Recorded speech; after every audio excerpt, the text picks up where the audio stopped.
Hello friends. तो हम आज की वीडियो में हम बात करने जा रहे हैं डायनेमिक मेमोरी एलोकेशन के पार्ट 2 के बारे में। पिछली वीडियो में हमने डायनेमिक मेमोरी एलोकेशन के बारे में समझा, स्टैटिक मेमोरी एलोकेशन के बारे में भी समझा और ये भी समझा कि उसका सबसे पहला जो फंक्शन था जिसका नाम था मैलॉक फंक्शन, उसके बारे में भी हमने पढ़ा था कि वो किस तरीके से काम करता है। अगर आपने वो वीडियो नहीं देखी है तो प्लीज़ आप उस वीडियो को देख कर आएँ, क्योंकि आने वाली अगली वीडियो में अगर आपको ये नहीं मालूम होगा कि क्या पढ़ा था हमने डायनेमिक मेमोरी एलोकेशन के अंदर, तो आपको ये वीडियो समझ में नहीं आएगी। अब हम बात करते हैं अगले टॉपिक के बारे में। इस टॉपिक के अंदर हम कवर करेंगे डायनेमिक मेमोरी एलोकेशन के अगले फंक्शन कैलॉग और रीअलॉग के बारे में। ठीक, तो आज की वीडियो में कवर कर रहे हैं कैलॉग फंक्शन के बारे में। तो ये कैलॉग फंक्शन जो है, इसमें ये सी कैपिटल नहीं होगा, स्मॉल ही होगा। तो ये कैलॉग फंक्शन जो है ये क्या करता है, ये भी मैलॉक फंक्शन की तरह ही एक मेमोरी लोकेशन हमारे लिए रिजर्व करता है और उस मेमोरी लोकेशन का जो एड्रेस होता है, बेस एड्रेस जो होता है, वो हमें रिटर्न करके देता है। सेम काम जो हमारा मैलॉक फंक्शन कर रहा था। ठीक, अब कैलॉग फंक्शन की अगर मैं बात करूं तो कैलॉग फंक्शन का जो नाम है, जैसे मेमोरी एलोकेशन था उसका नाम, इसका नाम है कंटिन्यूअस एलोकेशन। कंटिन्यूअस एलोकेशन, ठीक है। तो कंटिन्यूअस एलोकेशन इसका नाम है। अब कंटिन्यूअस एलोकेशन का मतलब यहां समझने की कोशिश करते हैं। देखिए कैलॉग फंक्शन क्या करेगा। कैलॉग फंक्शन का जो सिंटैक्स होता है उसके अंदर दो पैरामीटर हम पास करते हैं। इसके जो आर्ग्यूमेंट्स में दो पैरामीटर हम पास करेंगे। दो पैरामीटर कौन कौन से होंगे? सबसे पहला पैरामीटर होगा एलिमेंट, नंबर ऑफ एलिमेंट। तो मैं एन से डिनोट कर देता हूं, ठीक है, नंबर ऑफ एलिमेंट। मैं बताता हूं ये क्या है। और दूसरा है साइज। ठीक, आप समझिए क्या है। मैलॉक फंक्शन जो हमें रिटर्न करके दे रहा था वो एक बेस हमें रिटर्न करके दे रहा था एक मेमोरी लोकेशन। कैलॉग फंक्शन भी हमें मेमोरी लोकेशन एलोकेट करके देगा। डिफरेंस क्या है मैं बताता हूँ। मैलॉक फंक्शन को जब हम आर्ग्यूमेंट दे रहे थे तो हम उसके अंदर सिर्फ सिंगल आर्ग्यूमेंट पास करते थे जो कि होता था साइज।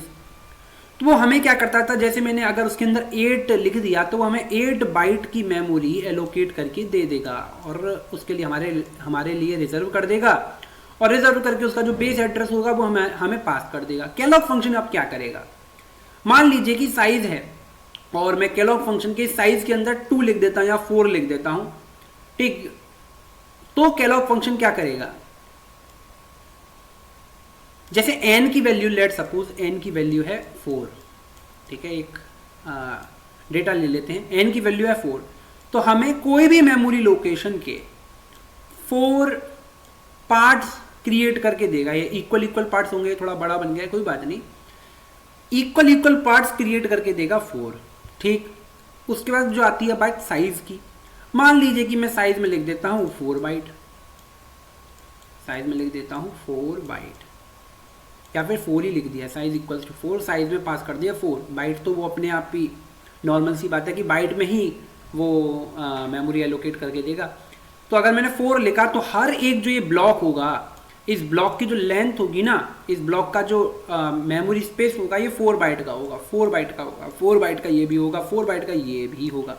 तो ये सभी 4 बाइट के हो जाएंगे। तो इस आधार पर अगर मैं एक बात करूं, एक नॉर्मल सी जनरल बात करूं कि अगर कैलॉग फंक्शन मेरे को कितनी मेमोरी लोकेट करके देगा, तो कैलॉग फंक्शन मेरे को n इंटू साइज वाली मेमोरी एलोकेट करके देगा, n इंटू साइज। ये थोड़ा माउस से लिख रहा हूं, थोड़ी गंदी राइटिंग आ रही है, कोई बात नहीं, ठीक है। तो मेरे को जो कैलॉग फंक्शन है वो n into size memory location, n into size byte की लोकेशन का मेरे को रिजर्व करेगा और उसका बेस एड्रेस होगा। अब इसका जो बेस एड्रेस होगा वो मुझको रिटर्न करके दे देगा। ठीक है, चलो रिटर्न करके देगा। उससे पहले अगर बात, ये क्या है भाई, ये एरे ही तो है। और क्या है, एरे क्या है, बराबर सेम साइज के एलिमेंट्स हैं इसके अंदर आएंगे, तो सब कुछ ये एक एरे ही है। और एरे में क्या होती है, इंडेक्सिंग 0 से स्टार्ट होती है। तो कैलॉग फंक्शन भी बाय डिफॉल्ट जो हमें इंडेक्सिंग स्टार्ट करके देता है वो 0 से स्टार्ट करके देता है। ठीक, तो ये 2 3 और इस तरीके से 0 से हमारी इंडेक्सिंग स्टार्ट करके हमें दे देगा। ठीक, अब बात करते हैं कुछ थोड़ी और आगे बढ़ते हैं। अब इस जो मेमोरी मिली, अब इस मेमोरी के अंदर मैं वैल्यू किस तरीके से रखूंगा। ये वैल्यू रखेंगे बिल्कुल पॉइंटर की तरह। कैसे? कैलॉग फंक्शन क्या रिटर्न कर रहा है? पॉइंटर एड्रेस रिटर्न कर रहा है। तो एड्रेस किस तरीके के वेरिएबल में आता है भाई? एक स्पेशल टाइप का वेरिएबल जिसको हम कहते हैं पॉइंटर। तो पॉइंटर के अंदर आ जाएगा कैलॉग, जो रिटर्न करेगा उसका जो बेस एड्रेस होगा वो हम पॉइंटर के अंदर ले लेंगे। लेट सपोज जो पॉइंटर है वो इंटीजर टाइप का है। तो अगर इंटीजर टाइप का पॉइंटर है तो क्या होगा? तो भाई ये कैसी वैल्यू लेगा? ये भाई इंटीजर टाइप का ही एड्रेस कंटेन कर सकता है। तो इंटीजर टाइप का ही एड्रेस कंटेन कर सकता है तो मुझे इसको इंटीजर टाइप के एड्रेस में कन्वर्ट करना पड़ेगा एक्सप्लिसिटली। तो इंटीजर टाइप के एड्रेस में मैंने इसको एक्सप्लिसिटली कन्वर्ट कर दिया। ठीक, तो ये वाली बातें भी आपको समझ में आई होंगी कि हमने इसे कन्वर्ट क्यों किया। ये वाली बात मैंने पिछली वीडियो में बताई है। चलिए सर, पर लेकिन अब इसके अंदर हम वैल्यू रखेंगे कैसे? इसके अंदर हम वैल्यू रखेंगे कैसे? इसने तो हमें बेस एड्रेस दे दिया। बेस एड्रेस के बाद हम इसके अंदर रखेंगे कैसे? इस देखिए, किसी भी मेमोरी लोकेशन पर पहुंचने के जो दो तरीके होते हैं हमारे पास सी प्रोग्रामिंग के अंदर, दो तरीके हैं। पहला तरीका कि जैसे हम एरे था, ये एक एरे ही तो है, एरे को हम कैसे एक्सेस कर सकते हैं? एरे को हम एक्सेस कर सकते हैं बाय नेम। तो जैसे हम डिफाइन करते थे इंट एरे, और एरे के अंदर हम दो ब्लॉक्स बनाते थे, तो इस तरीके से हम ऐसे इसके अंदर आर्ग्यूमेंट पास करते थे 5 4 कितने हमें लोकेशंस चाहिए। तो ये क्या था, इसमें हम बताते थे उस अपने कंपाइलर को कि हमें एक एरे चाहिए। तो और एरे को हम इंडेक्सिंग किस तरीके से हम एरे को के इन ब्लॉक्स को एक्सेस करते थे, वो बाय द हेल्प ऑफ ए, इसके नेम से। लेकिन हमारे पास दूसरा तरीका भी था इसको एक्सेस करने का, और वो था पॉइंटर की हेल्प लेकर। मैंने जब एरे एंड पॉइंटर का कॉम्बिनेशन किस तरीके से करते हैं जब मैंने बताया था, तो मैंने ये वाली बात भी बताई थी कि पॉइंटर और एरे के साथ मिलकर कैसे काम करना है।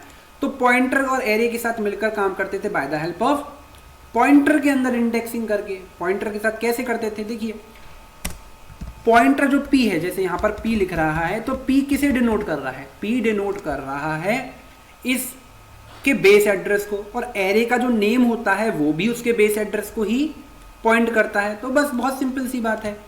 अगर बेस एड्रेस में मैं 0 जोड़ता हूं, ठीक है, तो पॉइंटर में मैंने अगर 0 जोड़ा तो इसका मतलब मैं किसे डिनोट कर रहा हूं? मैं डिनोट कर रहा हूं इसके 0th इंडेक्स को। ठीक, अगर मैं यहाँ पे 1 लिख देता हूं तो मैं लिखता हूं कि इसके 1th इंडेक्स को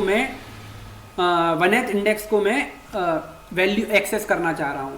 जब मैं 2 लिख रहा हूँ p+2 तो मैं इसके 2th इंडेक्स को एक्सेस करना चाह रहा हूँ। जब मैं इसमें 3 लिख रहा हूँ तो इसके मैं 3th इंडेक्स को एक्सेस करना चाह रहा हूँ। तो ये सारा जो तरीका है पॉइंटर वाला मैंने बताया था, बिल्कुल सेम तरीके से हम इसके सभी ब्लॉक्स को एक्सेस करेंगे। तो ये था मेथड कैलॉग। अब एक और इसमें है, एक बात रह गई है जो मैं बता देता हूँ कि कैलॉग फंक्शन जो है ना, मान लीजिए कि मेमोरी पूरी भरी हुई है और मेमोरी के अंदर अब जगह ही नहीं है। आपने इतनी ज़्यादा मेमोरी मांग ली कि अब मेमोरी के पास जगह ही नहीं है, आपको कोई और स्पेस प्रोवाइड कर सके, कंटिन्यूस मेमोरी आपको एलोकेट करके दे सके। तो क्या करेगा? ये नल पॉइंटर रिटर्न करेगा। क्या रिटर्न करेगा? नल पॉइंटर रिटर्न करेगा। ठीक, तो अगर नल पॉइंटर की वैल्यू आ जाती है तो उसका मतलब मेमोरी एलोकेट नहीं हुई है। ठीक है, ओके। अब अगले फंक्शन के बारे में बात कर लेते हैं जिसका नाम है रीएलॉक। रीएलॉक फंक्शन के बारे में बात कर लेते हैं। तो रीएलॉक, ठीक है, देखिए अब रीएलॉक क्या करता है। तो रीएलॉक भी हमारे 2 आर्ग्यूमेंट्स लेता है। क्या लेता है? 2 आर्ग्यूमेंट लेता है। अब लिख देता हूँ पीटीआर, यहाँ पे पीटीआर या पॉइंटर, ठीक है, पीटीआर का मतलब पॉइंटर है, यहाँ पे पॉइंटर लेता है। और दूसरा लेता है न्यू साइज। मैंने लिया था पहले साइज, यहाँ पे लेंगे न्यू साइज। अब इसका क्या मतलब है थोड़ा समझते हैं। कैलॉक और मेलॉक, इन दोनों फंक्शन के जरिए जो भी मेमोरी एलोकेट हुई, अगर उस मेमोरी को चेंज करना है, उसके साइज को बदलना है, उसके साइज को कम या ज़्यादा करना है, तो उस कंडीशन पर जो हम फंक्शन का इस्तेमाल करेंगे वो है रीएलॉक फंक्शन। ठीक, तो उस जगह पर जो हमें फंक्शन का इस्तेमाल करना है वो है रीएलॉक फंक्शन। रीएलॉक फंक्शन क्या ले रहा है? जैसे कि ये p था, इसके अंदर मैंने क्या ले लिया, केलॉग फंक्शन ने जो एड्रेस रिटर्न किया उस पॉइंटर p के अंदर मैंने स्टोर कर लिया। तो ये वही पॉइंटर लेगा जिसकी आपको एड्रेस चेंज करना है, और ये वही न्यू साइज रखना है कि जैसे अगर पहले आपने 4 ब्लॉक्स डाले थे ना, तब आपको और ज़्यादा साइज चाहिए। मान लीजिए 16 बाइट की मेमोरी इसने एलोकेट कर ली थी, तो 4x4x4x4। अब आपको मेमोरी एलोकेट करनी है, लेट सपोज 16 की जगह 20 या 40, कोई भी मेमोरी एलोकेट करनी है तो आप वो वैल्यू डाल सकते हैं। या फिर अगर आपको वैल्यू कम करनी है, आपको साइज़ कम करना है, तो भी आप कम भी कर सकते हैं। मतलब साइज़ कम करना है तो भी कर सकते हैं, और साइज़ ज़्यादा करना है तो भी कर सकते हैं।